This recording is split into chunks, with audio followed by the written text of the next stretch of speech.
Section 14.7 is titled Solving Triangles, and basically what we want to do here, there's two different types of questions. One is find all of the sides and parts of every triangle, and the other, you'll see on the next page, is solving problems that have more than one triangle contained in them.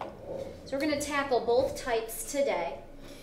Your primary job is to get things filled in correctly, to draw good pictures, and to decide if you're going to use the law of sines or the law of cosines. So let's jump right in. The first set of problems.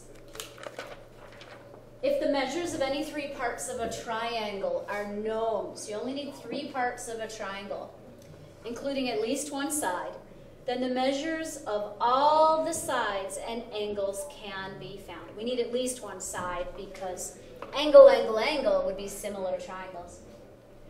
Determine whether to use the law of cosines or the law of sines, sometimes both in a bigger problem, and find all of the remaining parts.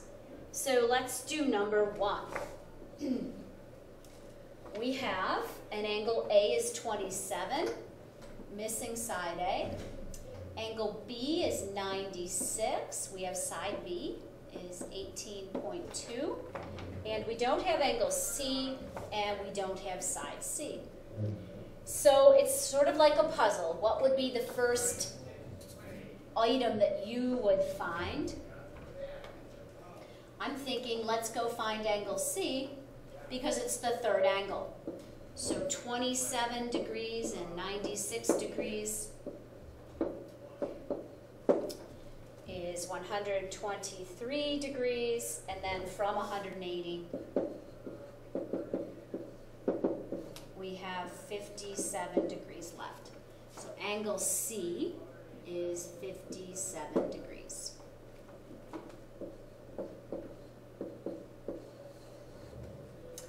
From there, the two sides that we don't have are A and C. So I see in the problem, I'm going to choose law of sines because I have this pair, B and angle B. So using angle C, I can find side C, and I can also find side A the same way. So, get rid of all this. Put this back in, 57 degrees. Let's go find side A, and let's go find side C. So side A is to the sine of 27 degrees, as 18.2 is to the sine of 96 degrees. Grab your calculator. Let's cross multiply. Should be using a smaller pen. And divide and get that other side too. Let's go to the nearest 10 for the sides, and it says the nearest degree for the angles.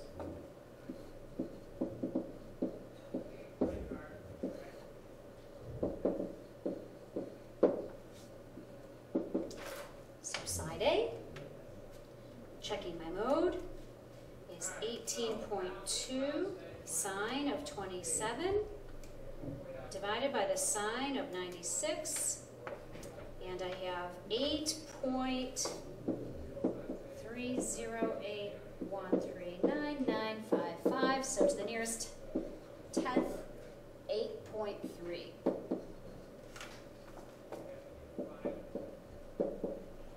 And side C, we're going to find in the very exact same way using the law of sines.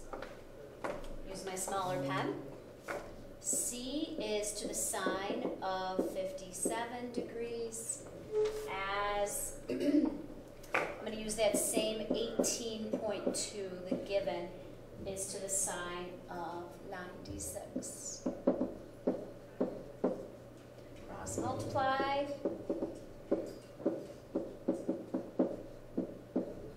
Might want to use your pause button a lot today. See if you can figure some of the questions out. Get a step ahead of me.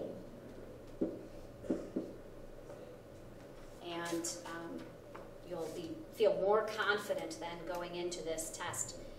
18.2 times the sine of 57 divided by the sine of 96. And I'm going to round it right now because I'm out of room. 15.3 is side C.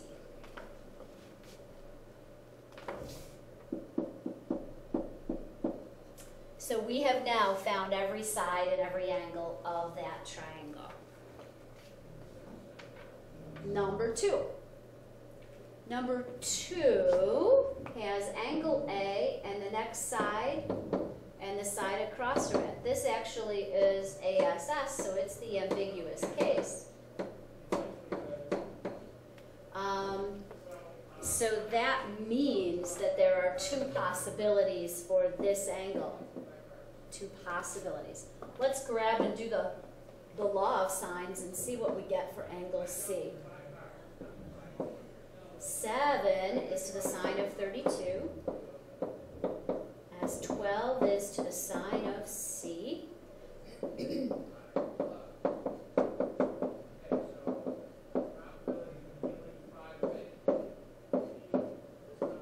right, so sine of C,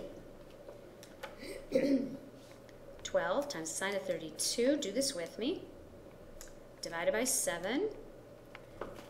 0.908433024. So the acute possibility, second sign of that answer, the acute possibility is nearest degree, 65 degrees. So the obtuse possibility, 180 minus that, is 115 degrees. Let's go check if they will both work in angle C. Can this angle be 65 degrees? So that first triangle would be 32 degrees, 65 degrees, and how much is left?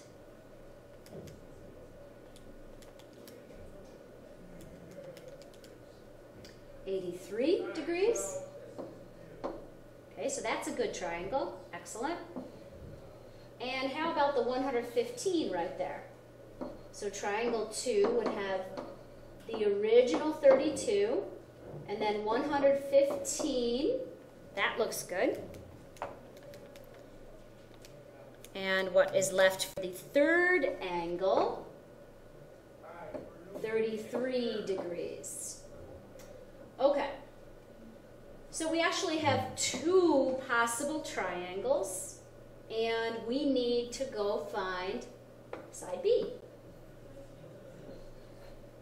So we have to take, let's see, here's angle A in this section. Angle B is actually this one over here because we found C's possibilities. So if we want to find side B, we're going to be using these numbers, and we're going to have to do it twice. So we're going to say, we can use crisscross applesauce now.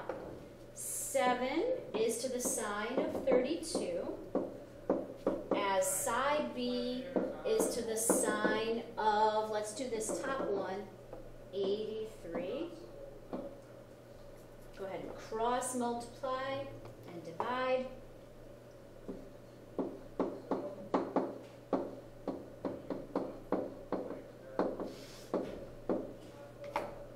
Divide by the sine of 32 for this first triangle.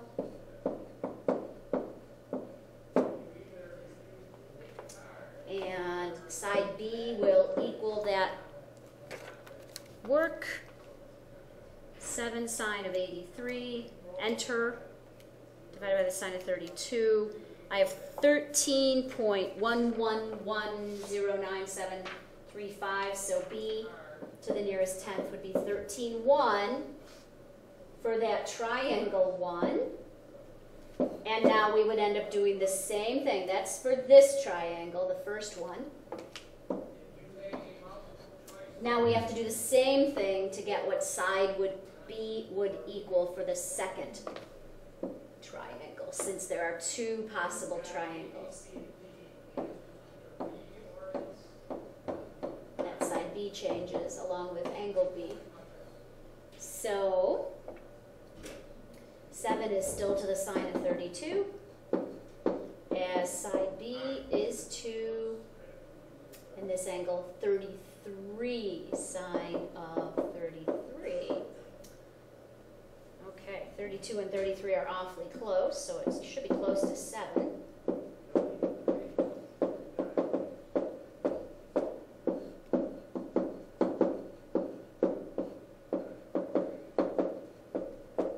Side B in this second triangle, 7 times the sine of 33 divided by the sine of 32. Go ahead and type that in. I have 7.2 for that second B value. Whew. So ambiguous case is a lot more work. 2 possible triangles, 2 possible B values, but we have found all the sides and all the angles in that triangle. All right, let's see. These are basically all the same. Finding all the sides and all the angles. Let's go ahead and do one more. We'll draw them, certainly.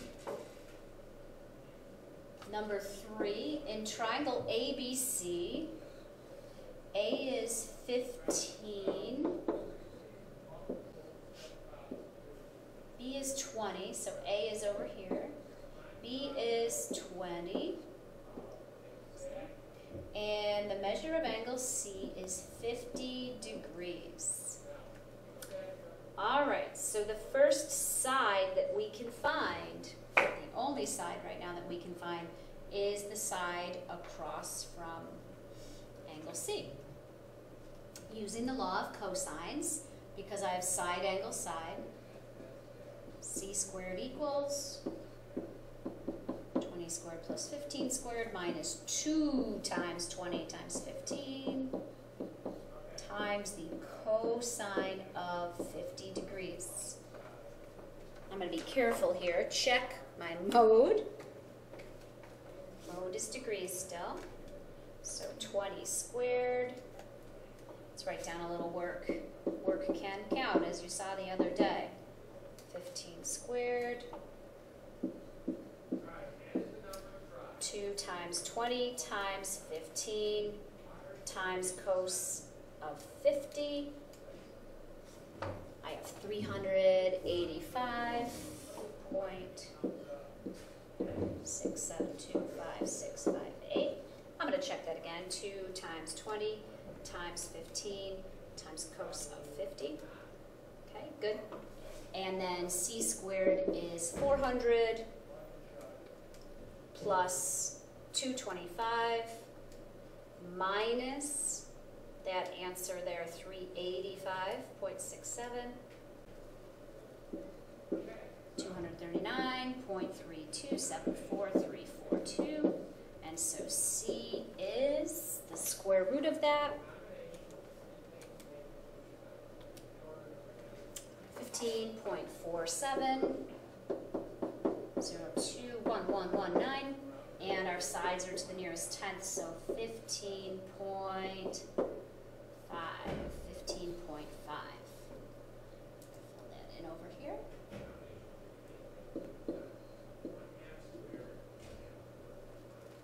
Okay.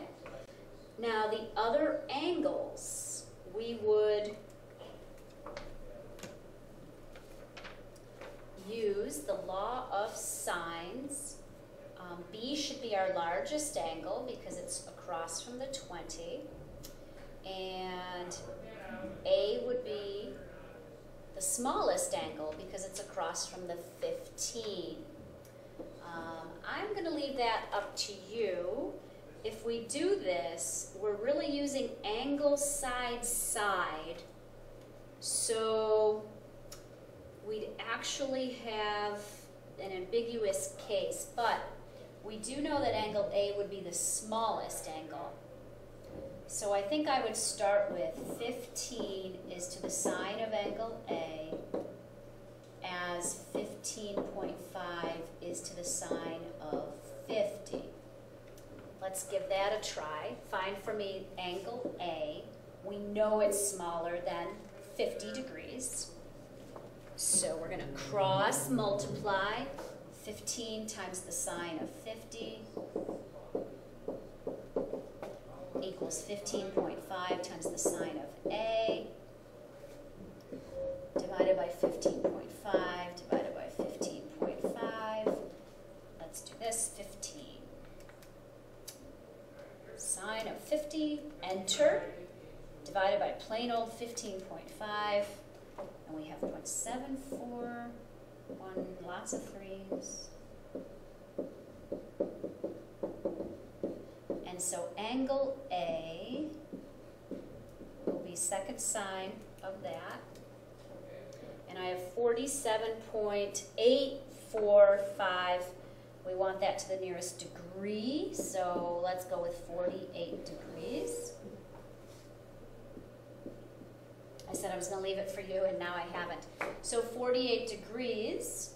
Now angle B, well, we have 48 degrees so far and 50 degrees so far. We have 98 degrees in the triangle. So angle B would just be the supplement to that. 180 minus 98 is 82 degrees. Okay. If you're going to try number 4 on your own, make sure you notice angle T is a right angle. When you're drawing this, I actually gave you a 90-degree angle for T. I'm going to put R up there and S here, and you guys can do that one. That'll be nice to try on your own. All right. Now for some word problems and then a tricky double problem. Well, a vertical telephone pole that is 20 feet high. Let's get this drawing going. A telephone pole is 20 feet high, is braced by 2 wires from the top of the pole to 2 points on the ground. So this has a wire going to 2 places, 2 wires going to 2 places on the ground. This is going to be a right angle. It says the 2 wires from the top of the pole are at 2 points on the ground that are 5 feet apart. So there's a 5 in there. And they are on the same side of the pole, just like I drew them. The shorter wire, so which one's shorter? It's this one. The shorter wire makes an angle of 65 degrees with the ground, right here. 65 degrees. Find the length of each wire to the nearest tenth. Now I'm going to use different variables here. I'm going to find this yellow wire first. I'm going to call it X. Once I'm done doing that, I'm going to find the red wire. I'm going to call it N.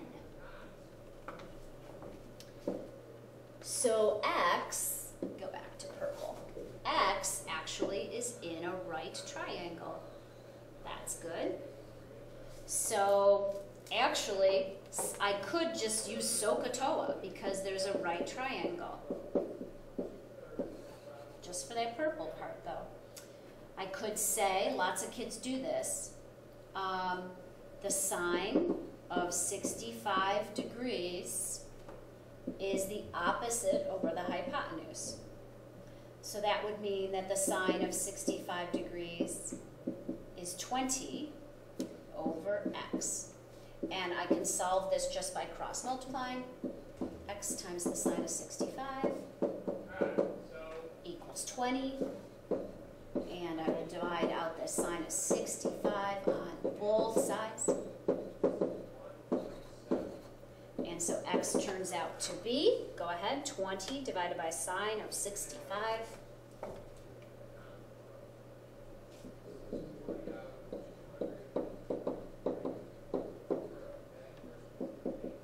To the nearest 10th. times 22.1. Now, as an aside, because you've been using the law of sines and the law of cosines so much, you get actually really good at using the law of sines and cosines. So some kids would start this first part not by SOHCAHTOA, but by saying x is to the sine of 90, as 20 is to the sine of 65. And that's okay too. You'll get the same answer. So don't worry if you're using that. We can still use law of sines for both questions. Let's go talk about n. N is in this red triangle where I know a side is 5. I actually know x now, so if I put that 22.1 in there, I know that side. Okay. And I also know an angle. I know this angle right here. Supplementary to 1 to 65 is 115. So now I know the angle across from n, I know the 5, and I know the 22.1. And in this triangle, let me break it out over here. It looks like this, and this, and this. That's 5, that's 115. This is 22.1, and I need this. So in that triangle, I have side, angle, side, and I want the other side. That means law of cosines.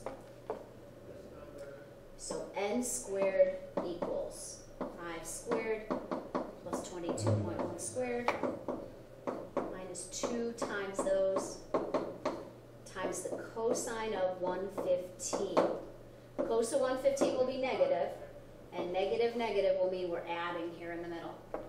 I'm going to plug the whole thing into my calculator as is, so it'll take care of this idea of double negatives. 5 squared plus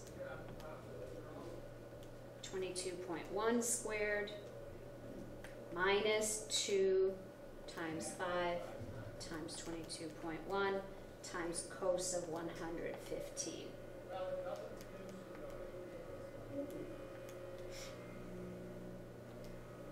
And what that gives us is, I have 606.8086358.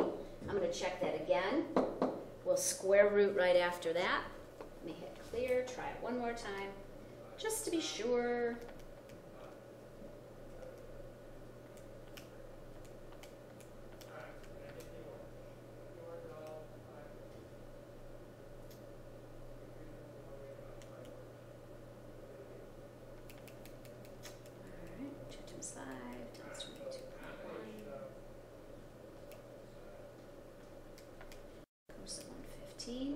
Okay, good. And square root is 24.63348,607. So, of course, just 24.6. So that's an example of a double triangle problem. There are usually 2 sets of work. You'll use the answer from the first one in the second one. So it's important to make sure you know what you're finding and what you're going to need. Let's try one more of these, and then we'll have lots of practice with lots of others. Let's try this one here, number 6. It says find the value of x, which is right here, which is just this part of this upper triangle. So examine what we have. A little angle down here is 20. The whole angle is 50, as you can see from here to here. This part across from the 20 is 60. So that's good to know. But our x is in that upper triangle. So think of what you can fill in angle-wise. Notice this is a right angle here. If this is 50 and this is 20, This upper part is just 30. And let's see, how about this upper angle?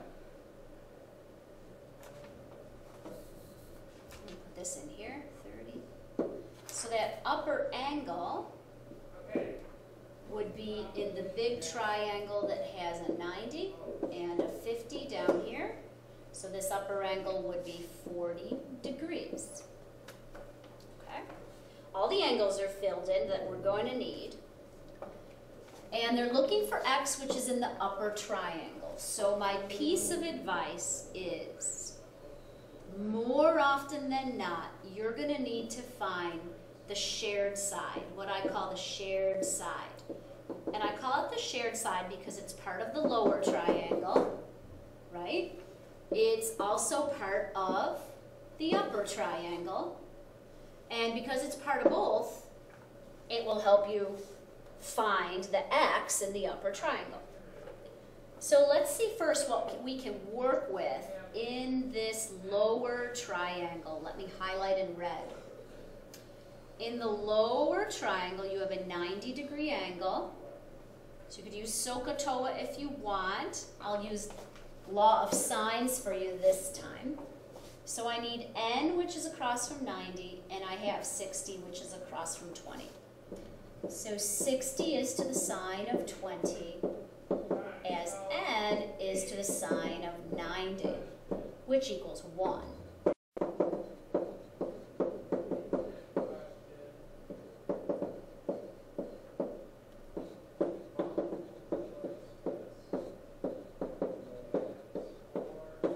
So that n, that shared side, is 60 times the sine of 90, which equals 1, but you can put it in. 60 sine of 90 divided by sine of 20. And we get that n is 175.428264. Don't round this. You don't want to round it because it is not your answer. You're using it now. That's the value of this shared side. You're using that for the upper triangle. So let's now focus, change our focus to this upper triangle where we want to find x. And we know n. It's about 175.428264. So we've got the angle across from that, and we've got the angle, not that, the angle across from x. So it's our lucky day. We can use the law of sines again. X is to the sine of 30. Stick in your same triangle as n, which is 175.428264, is to the sine of 40. Once you get it set up, the math is the easy part.